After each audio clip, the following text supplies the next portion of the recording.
I want to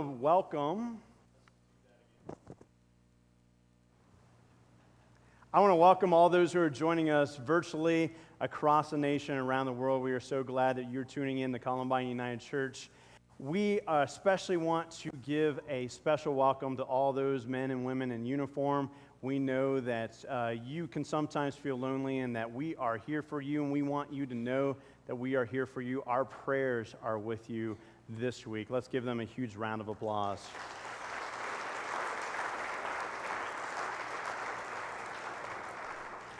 Our scripture text this morning comes from 2 Kings chapter 2.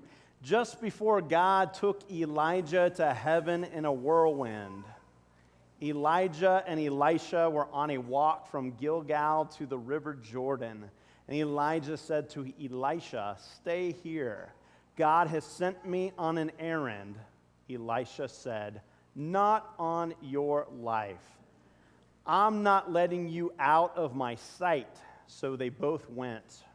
And while the two of them stood at the Jordan, Elijah took his mantle, rolled it up, and hit the water with it. And the river divided, and the two men walked through on dry land. And when they reached the other side, Elijah said to Elisha, "What can I do for you before I'm taken from you? Ask anything." And Elisha said, "Your life repeated in my life. I want to be a holy man, just like you." "That's a hard one," said Elijah. "But if you're watching when I'm taken from you, you will get what you've asked for. But only if you're watching." And so it happened. They were walking along and talking, and suddenly a chariot and horses of fire came between them, and Elijah went up in a whirlwind to heaven. And Elisha saw it all and shouted, my father, you, the chariot and cavalry of Israel." And when he could no longer see anything, he grabbed his robe and ripped it into pieces. And then he picked up Elijah's mantle that had fallen from him and returned to the shore of the Jordan and stood there. And he took Elijah's mantle, all that was left of Elijah, and hit the river with it, saying, "Now where is the God of Elijah? Where is he?" And when he struck the water, the river divided, and Elisha walked through.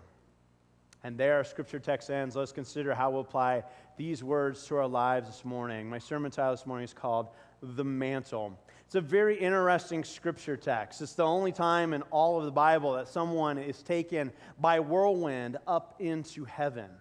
And it's a very interesting aspect in both the history of Israel as well as within Judaism and Christianity, this idea of this guy Elijah. And he is one of the greatest prophets in all of Israel's history. And God decides to take him up to heaven in a whirlwind. And so often in our own lives, so often when we are looking at someone's death in our lives, it does feel like a whirlwind. As pastors, Steve and I have the opportunity to sit a lot, to sit with people who are going through the worst moments often of their lives, sitting in hospital rooms, in bedrooms, and living rooms with families as we're going through that last chapter of someone's life. And we sit and we gaze. We gaze into people's eyes. Sometimes they're unable to speak at that time, and we just meet their gaze and stare at one another for the longest periods of time. Oftentimes we're holding that person's hand. So many times we come back and forth over a period of days or a period of weeks, and we see a deterioration happen in someone's body. And we know, we both come back and tell one another, we're close. It's happening. And you get to that moment that you're so familiar with death that you can feel it in the room. And even though it can be a burden at times, especially for the families that are in the middle of it all, a major burden, it's also what we as pastors consider to be the most sacred and special moment that we get to have as ministers. It is a holy, holy, holy moment to sit with someone as they get ready to pass from this life to the next. It is magical. It is this amazing thing that happens in a room, and the Spirit is often so thick that it's almost like you can taste it. And we as pastors do this so often, and it becomes so familiar to us that we expect it. We expect the holy. We expect the sacredness of it. We expect that this person's energy and spirit and life force will completely take over the room, that the entire room will be immersed in this person's life. And you can literally feel it with every part of your soul. And it's holy. And it's special. And it's an amazing privilege to be able to do that and to sit there with someone as they look to turn that page, as they transition into the next life.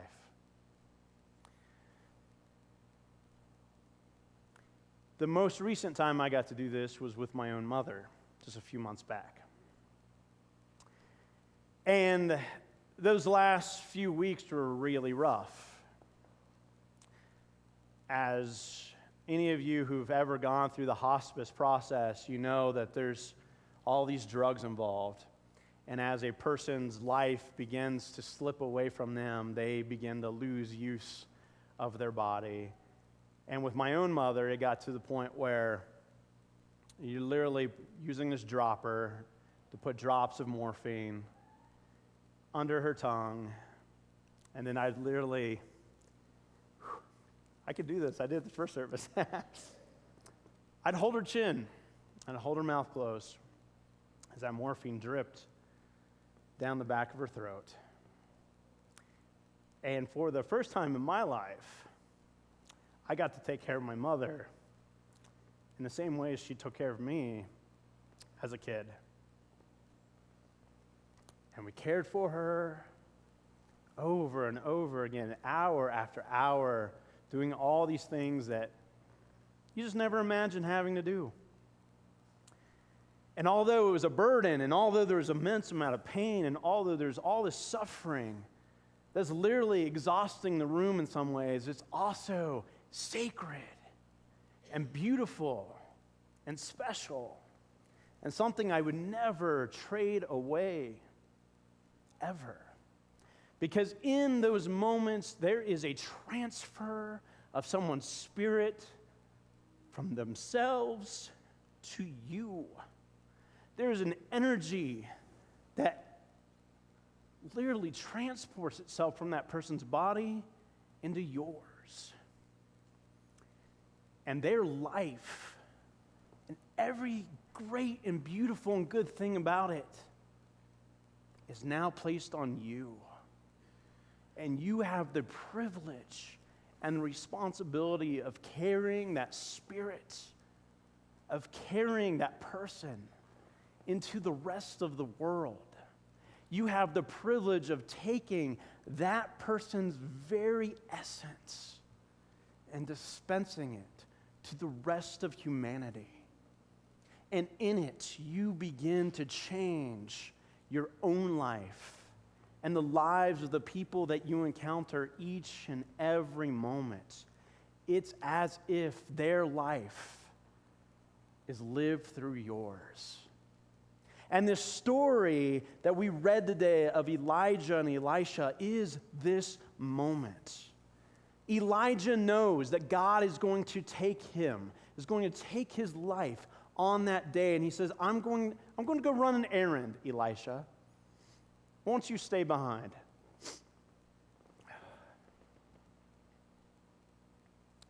And Elisha says, not on your life. Not on your life. I will be with you each and every moment. I'm not letting you out of my sight. And the thing that I know is that all of us, there is a moment in our lives, often many moments in our lives, where there is a loved one who knows that they are about to go to the next life.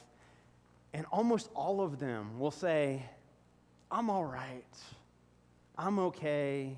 You stay behind. You stay over there. And you look at that person and say, not on your life. I am here to the very end. I will hold your hand up until that very last breath. And there's no way in the world I will not be there for it. I am here for you. I am yours. In the midst of it being sacred, though, it is always, always, always a storm. It is always a whirlwind. It is always a torrential rain. It is always a tornado. Whether it comes suddenly or you knew it was coming all along, it is always a whirlwind. And that is how God works. Throughout the Bible, whirlwinds show up when God is about to do something miraculous and new. When God is going to give a special revelation, a special inspiration, a special epiphany to a person or to a group of people, God will use a whirlwind. And how much is that true in our lives? A storm hits us. We think it's the end. A storm hits us and we think, I cannot do another storm. A tornado hits our lives and we go, it is all over. And we look back through our lives and we see those storms as the pivotal moments. They are the epic changes that take place, that infuse our lives for every other day after it. That those storms, those whirlwinds, change everything. God shows up specifically through the whirlwinds because it is the whirlwinds and the storms of life where we need God most. And God comes to us in the midst of those storms and says, I have something new for you.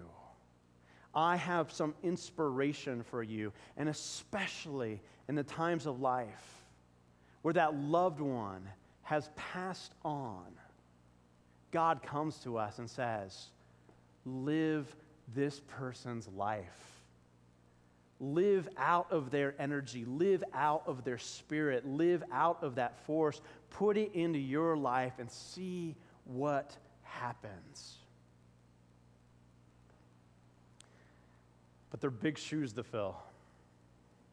See, those people in our lives, sometimes they're parents or grandparents, an aunt or an uncle, a teacher, a coach, a mentor, a special someone, often usually older than us, who have poured something into our lives, and we look up to them. They're legends in our hearts and in our souls, and we go, I wish I could even live half the life of that person. I wish I was half as good as that person. And we look up to them and we wonder, will I ever achieve that? And here is the trick of it all. Yes, you will. Yes, you can. Yes, it is definitely possible. And the reason is that what they have done in their life, all of the great things, all of the beautiful things, you get. You get to take it all in. You get to imbibe their spirit and live out of it. And like Elisha with Elijah, as Elisha takes on Elijah's mantle, not only does he take on the mantle, not only does he take on the Spirit, but he begins to go out into the world and live his life with that inspiration, with that epiphany on him each and every moment. And as he lives out of that Spirit, not only does he achieve the life of Elijah, he goes further. He goes beyond Elijah's own legacy and becomes something exponentially more. When we decide that we are going to live someone else's legacy in our lives that's poured into us, we can actually take their life so much further. In our lives, we have these choices. We have these moments where we look and say, who am I going to emulate today? Who am I going to follow? Who is the person that I want to live a life where my life is an extension of theirs? And that life then goes into the next days, the next weeks, into the next years, the next decades, sometimes even into the next centuries. And for a few human beings who have ever existed, even into the millennia. You think about figures in our world history like Moses. His legacy went down through the ages because people took up his spirit, they took up his mantle, and they decided to live out of that. People like Jesus Christ, who came and did so much in his short few years that were amazing, but was in a little pocket in a little part of the world that no one had ever heard of, nor did anyone ever care about it. And yet, his life, his legacy, his energy, his spirit goes with us down through the millennia. We think about the Buddha. We think about Gandhi. We think about people like Mother Teresa that we imagine whose life will be remembered and lived towards hundreds of years, perhaps even 1,000 years from now, that her energy literally continues to blow through humanity. And we have to then begin and wonder, what shoes do I wear? Whose shoes am I trying to wear? And what shoes will I pass on to someone else?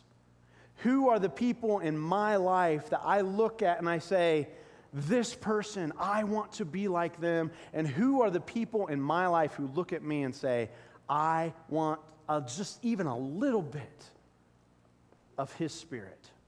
I want a little bit of his life energy, and I'm going to go and live that life. And for each and every one of us on this day, we need to stop and ask the question, who are the people who are looking to us and saying, I want to live just a little bit like you? If I could take a little bit of your spirit and live it on, then my life would be great. My life would be fulfilled. My life would have purpose.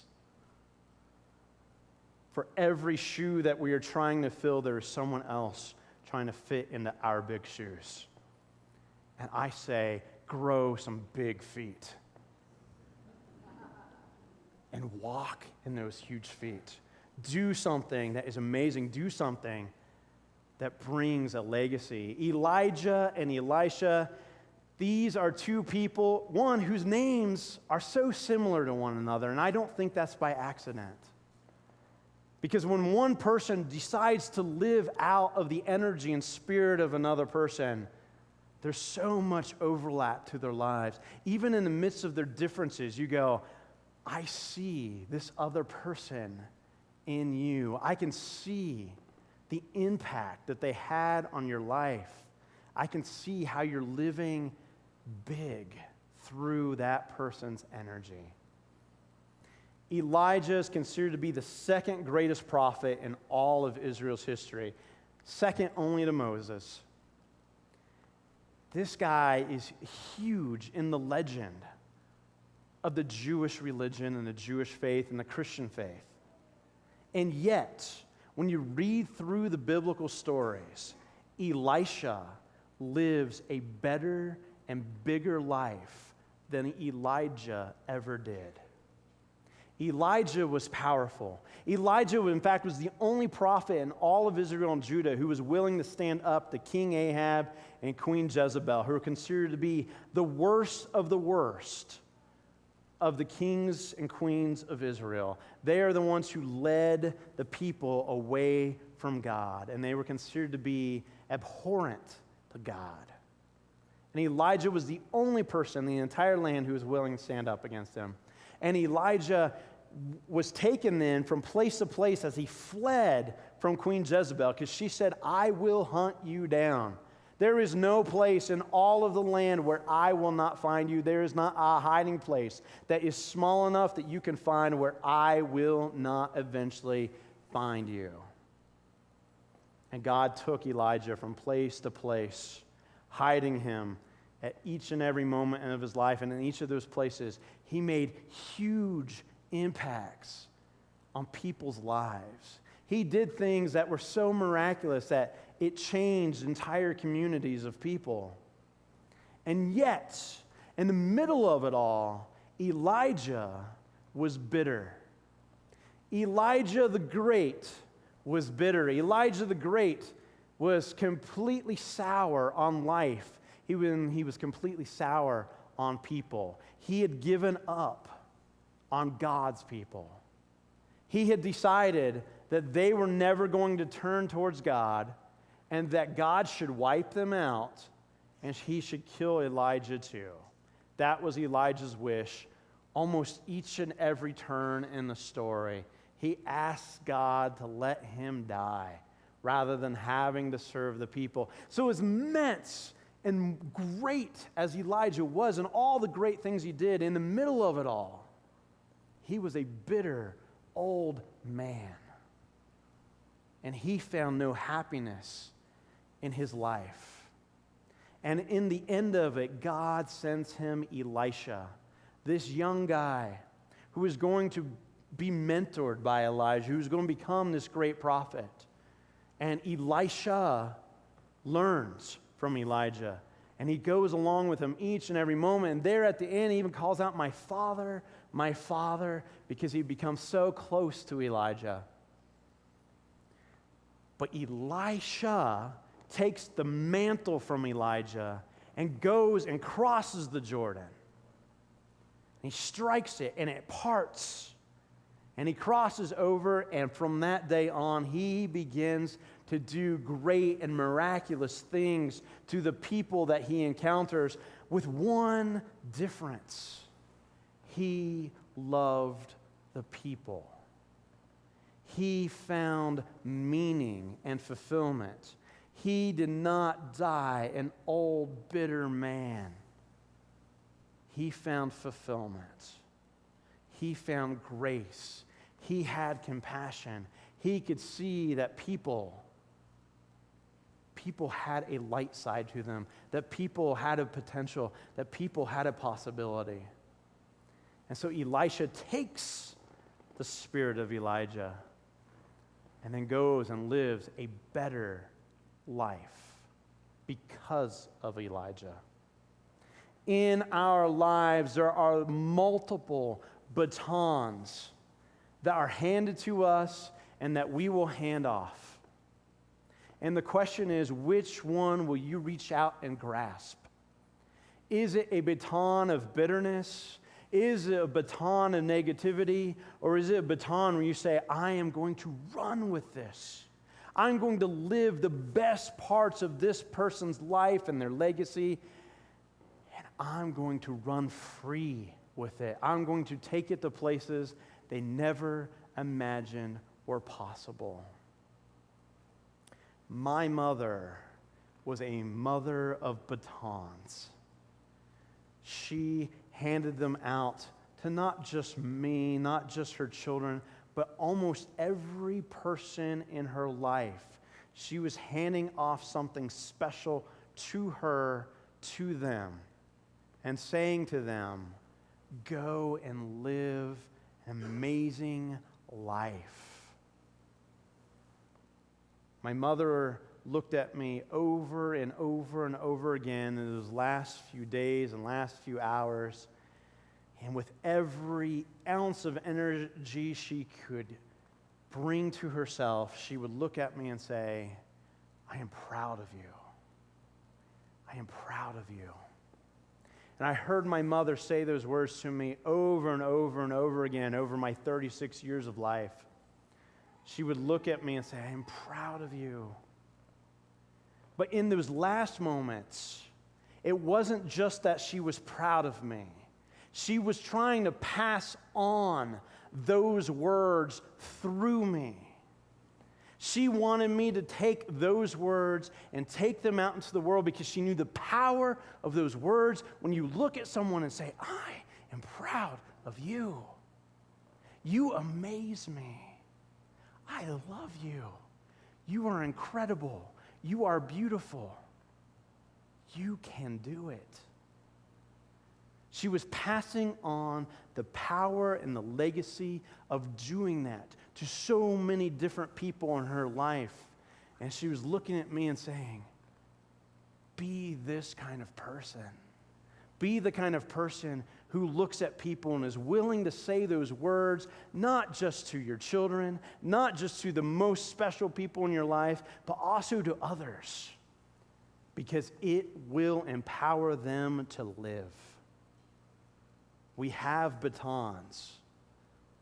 We have them so that we can ignite someone else's life with them. Who are you igniting today? Whose life, whose lives are you going to light up? What legacy will you leave? Each and every one of us is rooted in other people's lives. We live on their backs. We stand on their shoulders. We are here because their spirits are in us. What spirit, whose spirit are you living out of? And who wants your spirit? Be the kind of person who has big shoes to fill.